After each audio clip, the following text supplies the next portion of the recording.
A wave of violence against elderly Asian Americans. Violent attacks against Asian Americans. More than 2,800 reports since the pandemic began. Man attacks the couple. Elderly woman is chased by a bully. Slapped her and lit her clothes on fire. 8 people are dead after shootings. I never see him again.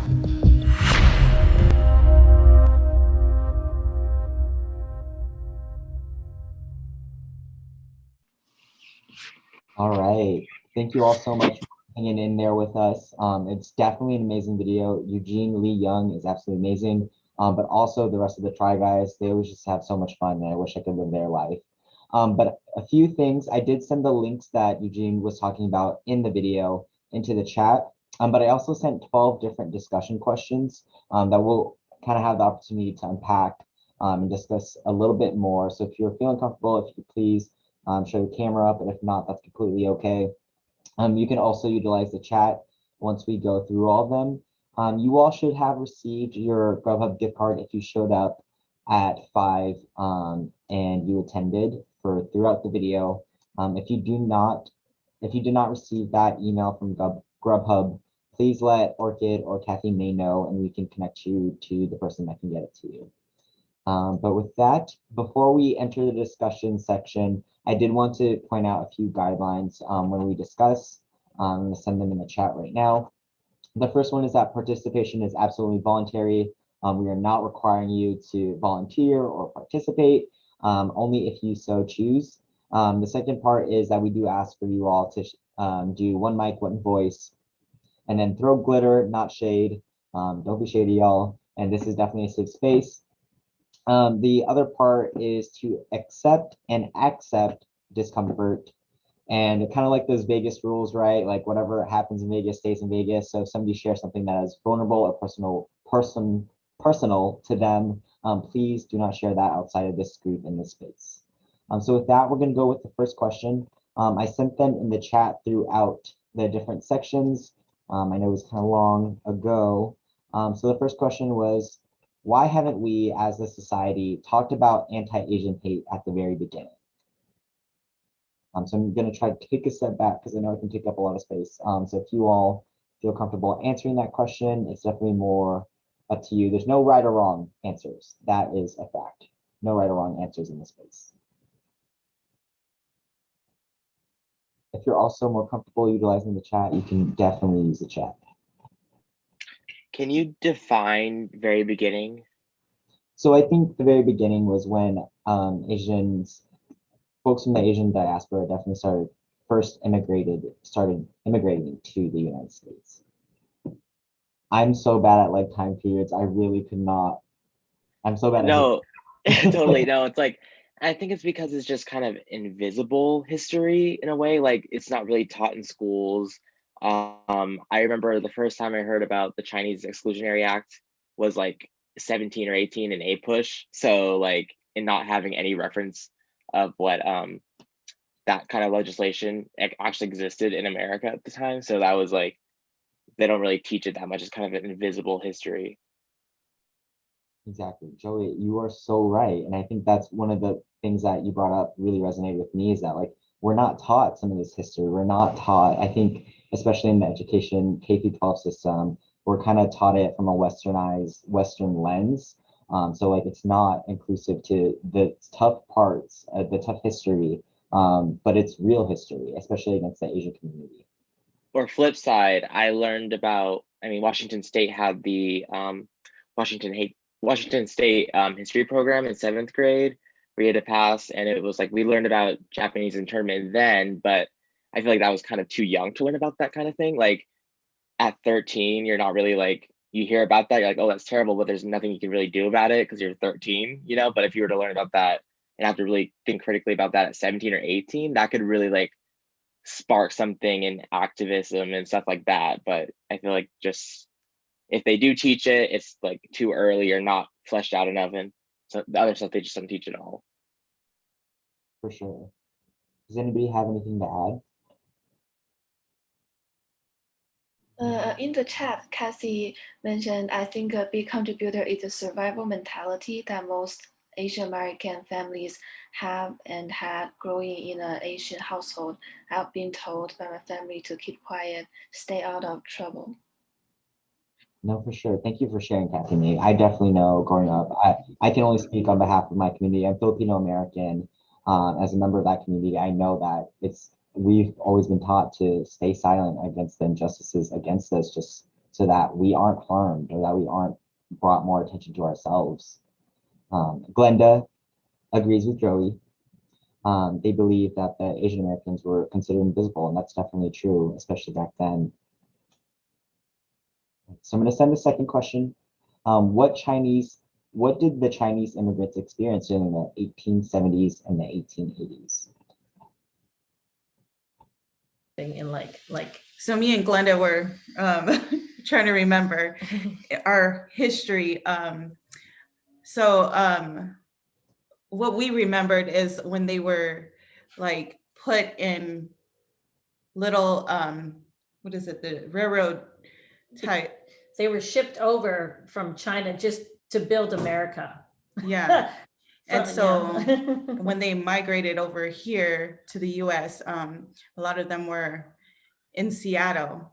I remember when I first came out here, they were talking about how the Chinese were very like treated bad, and how they all had to be in one little tent, and that's how they survived. So little by little, they helped each other as a family. And also like with Pacific Islanders too, you know, that's how we were taught, is to help each other. Like even though one person was struggling, the rest of us had to help out too. So a lot of us like kind of basically live in one household, you know what I mean? And that's how we do. We work together. With the Chinese, the same way it goes. They worked hard, and you know, they start out with one business and start going through different businesses. No, for sure. Thank you, Charlene and Glenda. That is definitely true. Oftentimes, like especially the East Asian communities, during this time, immigrated to the United States, and were often like they were taken advantage of for their cheap labor and often free labor just to get by in the United States at this time. Recognizing that Joey got a year and everything. He said the Chinese Exclusion Act of 1882 was definitely during this time period. Something that I know in the video was also the yellow peril. The yellow peril really symbolizes the hate specifically against the East Asian communities. How they were often experienced acts of racism, hate crimes, xenophobia specifically, and they were also stereotyped, right? While they immigrated and they were providing labor to the United States, they were often stereotyped as being dirty, as being dumb, because a lot of them couldn't speak English. And they faced great segregation. Kala noted that the video talked about hateful rhetoric of uncleanliness as well, which is true, right? There was definitely that as part of the yellow peril, like East Asians specifically were kind of stereotyped as being dirty. Deanna and Brandon? Yeah, I just kind of had something to share, which I thought, you know, I guess back then when we had like the masses of like Chinese immigration to build that railroad, I think something that didn't really get, I guess, like shine a light on through the history books, kind of like what Joey was saying, was just kind of like, I think like the white people, like the majority always kind of saw like the Chinese people as like expendable or less than human, especially during that time where you're talking about poor working conditions, and that you still see that today, especially for our labor workers and for our Asian workers here in America, that there's just terrible working conditions and that they saw them as like less than human. Because I remember reading like a story once that wasn't in like the main history book, but when they were building the railroad, they had to like, you know, go through mountains, and so build tunnels, and they had to use dynamite. And when the dynamite didn't like go through and they pulled the trigger, the first person that they sent in there to go like pull it manually to explode would be a Chinese worker. And so a lot of Chinese workers died that way. And, you know, their names are never shared, or how many people probably died, you know, building that railroad. Like you maybe can find it, but I doubt it anywhere. And so that was something that I think we don't talk about enough, is that, you know, there was like the white supremacy and stuff, where the white guy just sent in a Chinese worker or someone else to go in and potentially blow themselves up to build the most like pivotal part of infrastructure to like I guess like America at the time. Right. It's almost like this notion that somebody who's from the Asian diaspora, their life doesn't mean as much as somebody who's part of the majority because they're an immigrant. For sure. Thank you for bringing that up. So we're going to head to the third question, which is, what U.S. media forms and propaganda describe the Asian American Pacific Islander community in World War II? This was very specific. For me, I think that was in the Japanese determination camps. That's when it was created. No, you were definitely right. Okay.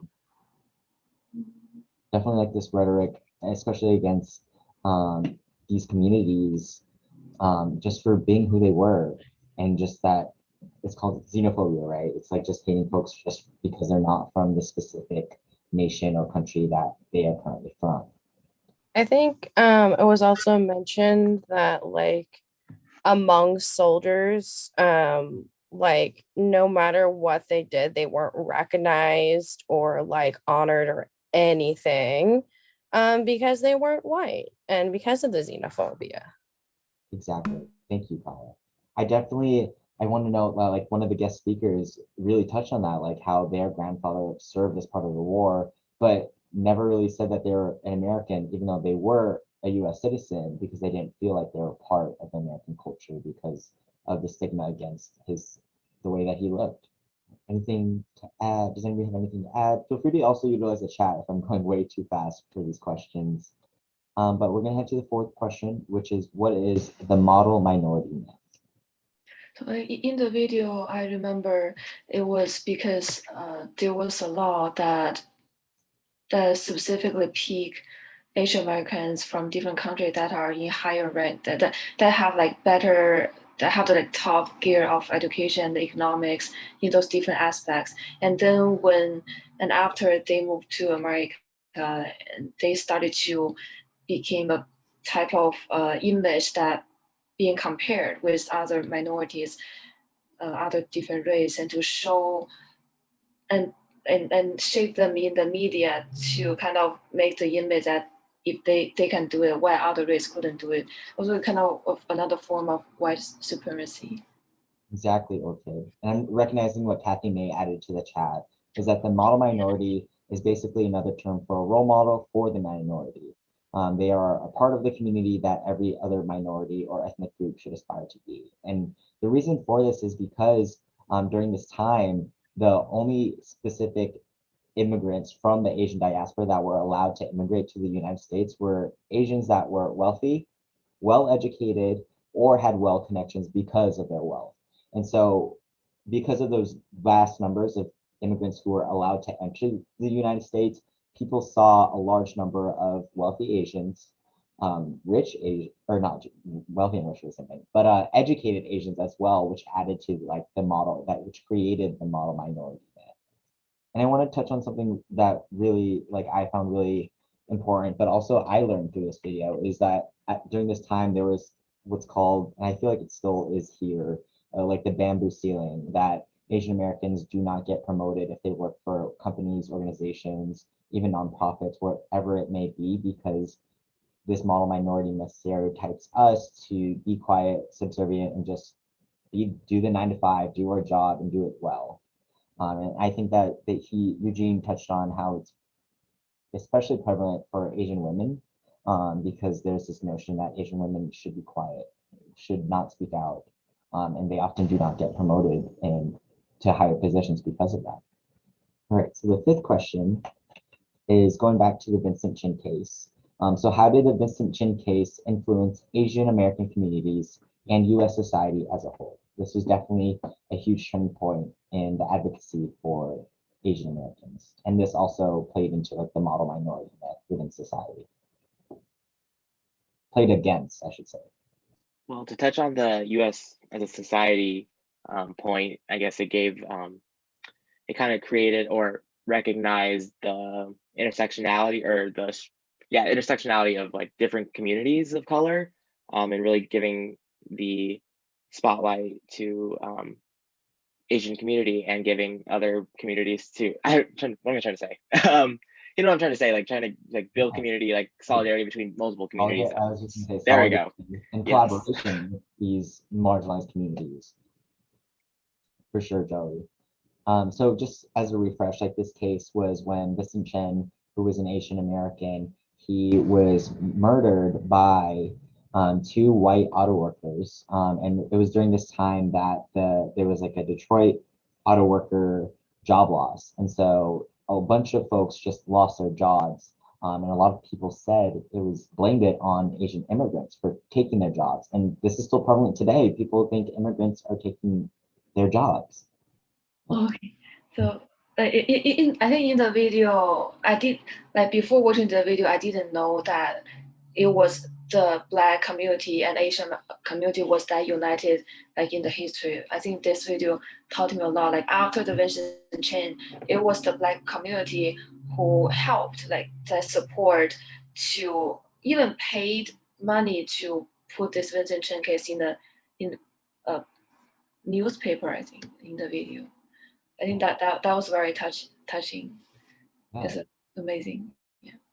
I really like that aspect because I think it's very similar to what we're seeing today with the Black Lives Matter movement and the StopAAPIHate movement, and seeing these two communities really come together in solidarity to fight against white supremacy together. We can't do it all alone within our individual communities. We have to do it together, which leads me to number 6.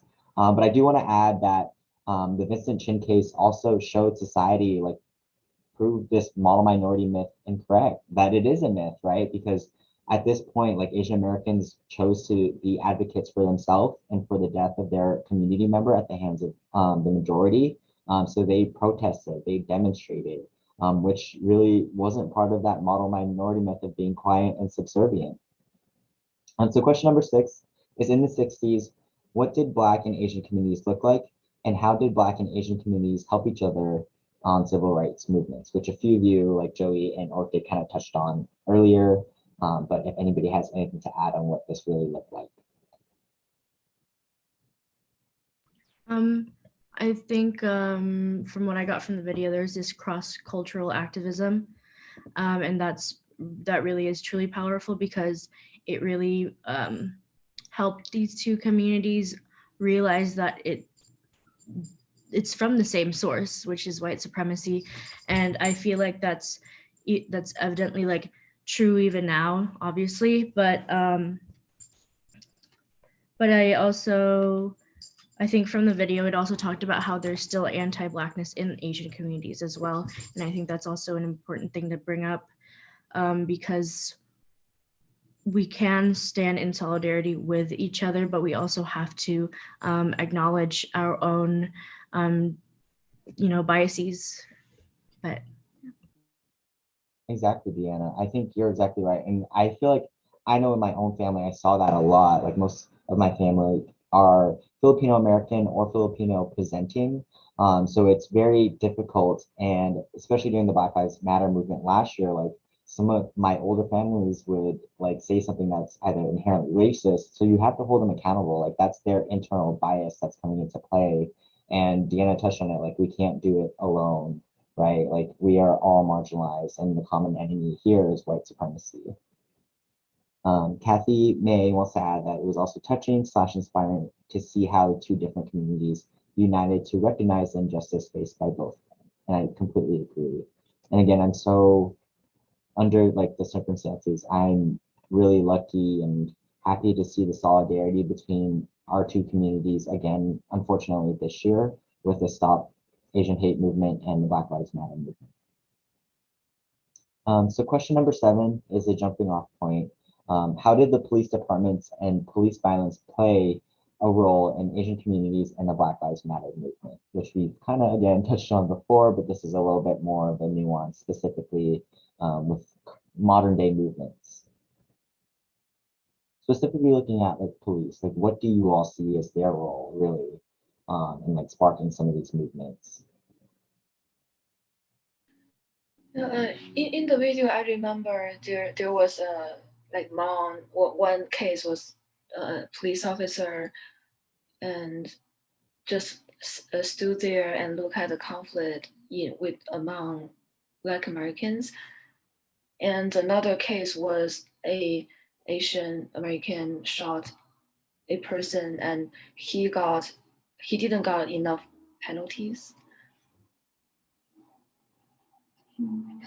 Yes, you're absolutely right. Okay. I think like overall, somehow when I look at the video, it feels like it's segregating the communities. I think the role for police is kind of to ensure safety and security among citizens. But in the video, it didn't it didn't look like it. Right. It was almost like the catalyst, right? Like the police violence specifically was kind of what sparked and highlighted internal biases that specifically police officers have against different communities of color. But it also showed like it's within communities of color too that have these internal biases that Deanna talked about with that Hmong officer during the Derek Chauvin case and the murder of George Floyd, how he just stood there and watched while Derek Chauvin continued to kneel on George Floyd's neck. I think that for like police violence or just like police presence in general, just coming from like my law and justice background, they're definitely the first players of the criminal justice system that people interact with, and they're here supposedly to protect and serve us, right? But obviously we've become cynical to that because we don't see that in our communities, especially for the Black communities. And in the video, it shows for Asian communities as well. So I think it really just like shows that the criminal justice system is not broken, but it's doing exactly what it was built for, which is to control and oppress like BIPOC communities and low-income communities, which is all built from white supremacy. It just goes back to that. But yeah. Exactly. Joey? Yeah, I was just gonna say with that point, with the law and justice aspect of it, I mean, look at the Vincent Chin case, like these murderers they watched him kill somebody, like, and like he was still taken into custody, their two murderers were taken to custody safely. And like you see today, like Black people just murdered for the thought of having a weapon on them or something. And it's just seeing that disparity that exists. Well, to answer your question, being a person who owns a business, my husband, he's Black and I'm Pacific Islander, and the police haven't done anything to help support, small business. And even in where we're at, we're in the south end of Tacoma, and we haven't seen any cops involved in any of this event that's been happening. But we did, I've talked to people who were in the small communities, and a lot of them are Asians and in that area. So me and my husband, when the protest was happening, we reached out to a lot of them and we kind of basically helped each other, and make sure that we were all safe. There was no cops involved. There was no like running around. It was horrible, So we were like in it by ourselves, anything could have happened, we could have gotten hit. Something could have happened to our business. But as we got together as Black and Asian and Pacific Islanders together as a group, we make sure that it was safe, right? And so to be real, your question, yeah, the cops didn't do anything, and it's sad, to say. Yeah. Thank you so much for sharing, Charlene. I see that, like, right, it's kind of like funny that police departments and police folk are supposed to really protect and serve the communities that they are in, but what are they doing to really outreach and connect to the communities to make them actually feel safe?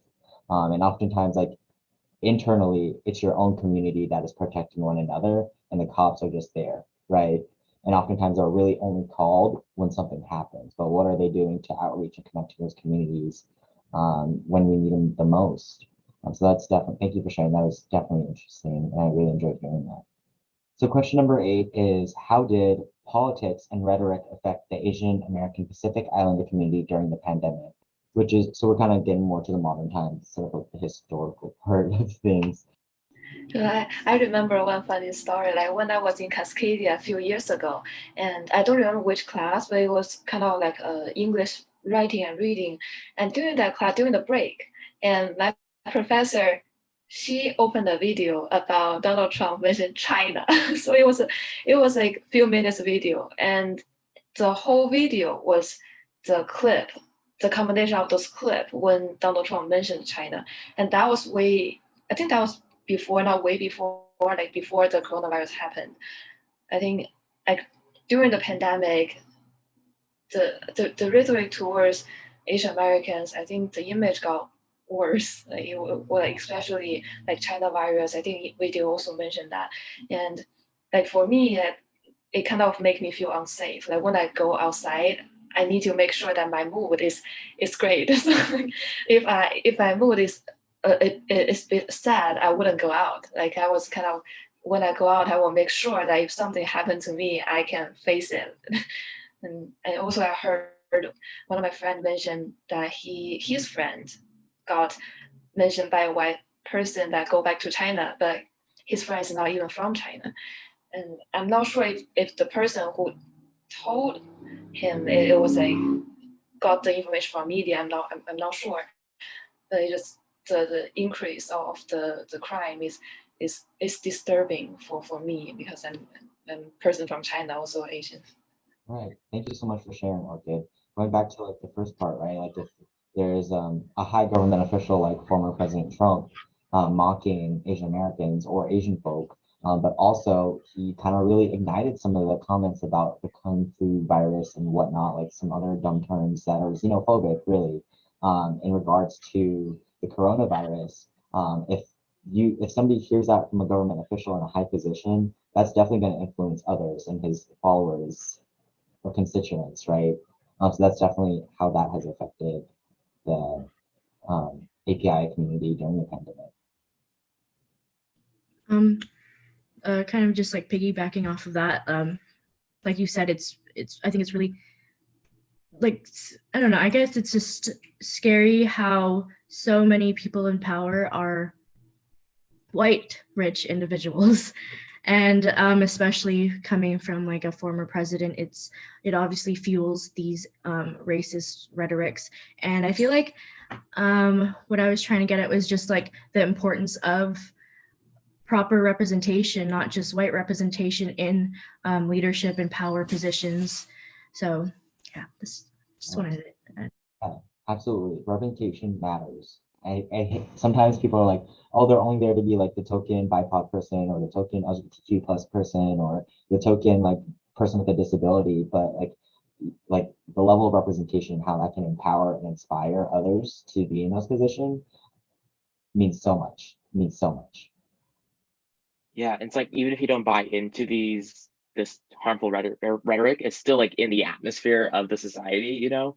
Like my friend Maddie, she's from Laos, and she had the flu, like just the regular flu, in February of 2020, right? When it was like the fear was like at its height. But she was like, and she noticed people were like kind of staying away from her more than it was just like the regular flu. And she was really trying to contemplate, like, is this because I'm Asian, or is this or just the flu? Like, even if her friends didn't buy into that, it was just still a thought that had to cross her mind, and she had to judge whether or not people actually believed it or not.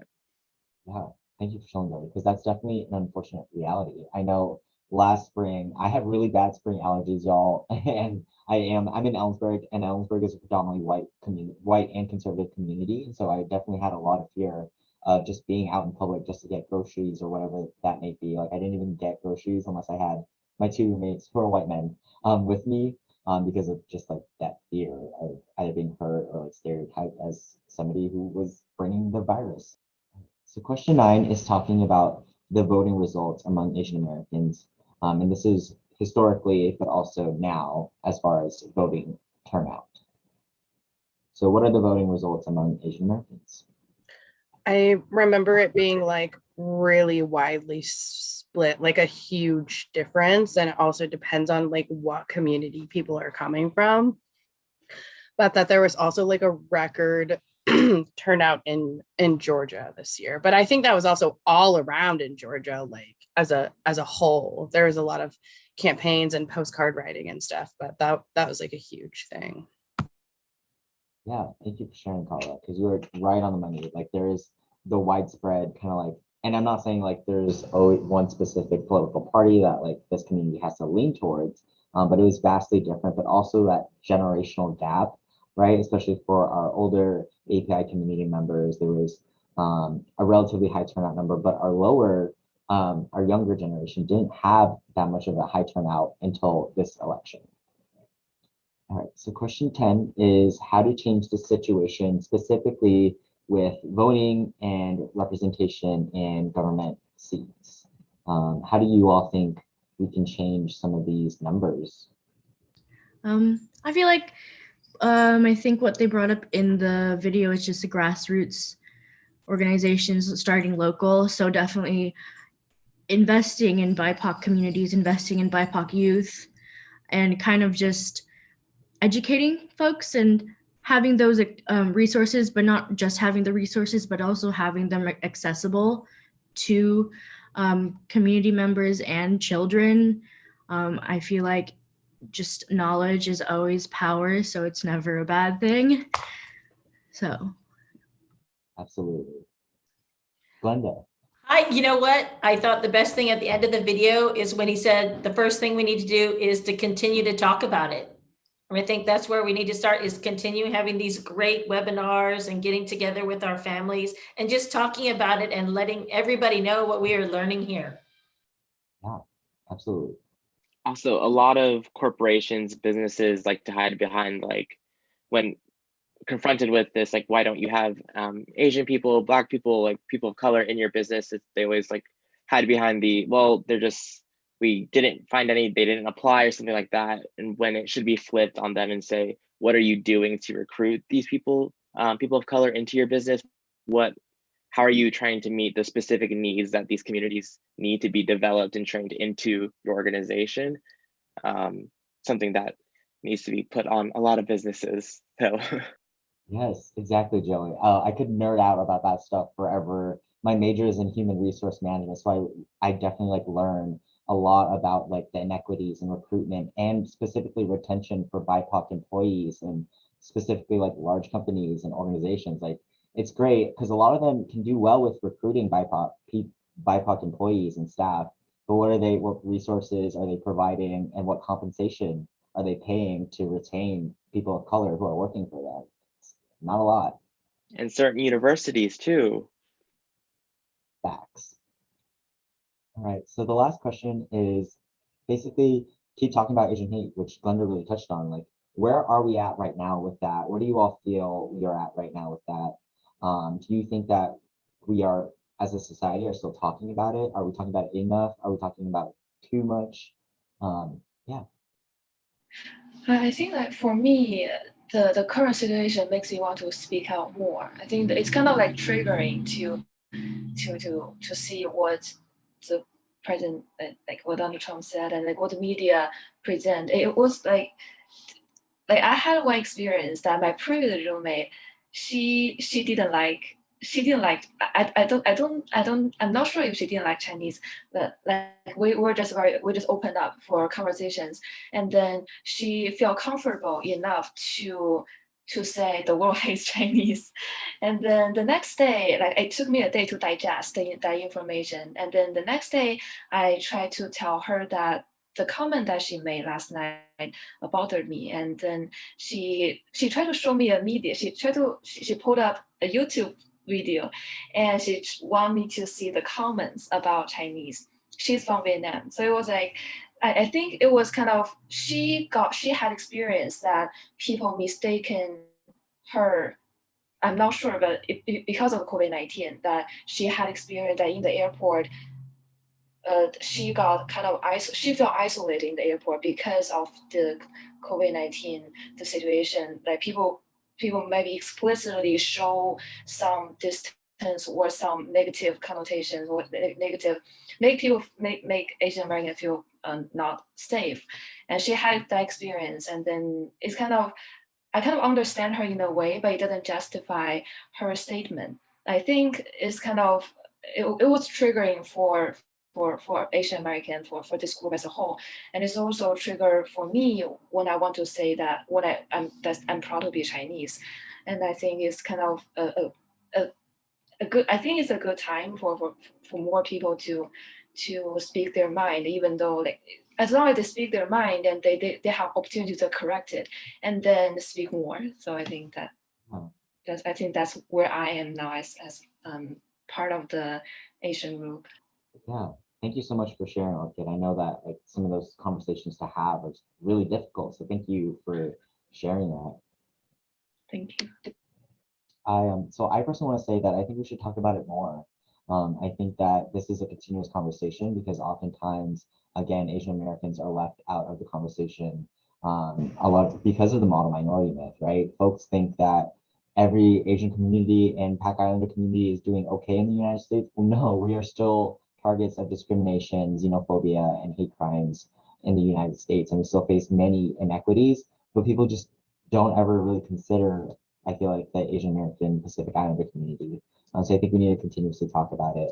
And like this still comes into play right now, with especially with what's going on in India. India is part of the Asian AAPIHate community, which stands for Asian Pacific Islander Desi American community. They are having the highest number of COVID cases they have ever seen since even from the beginning of COVID.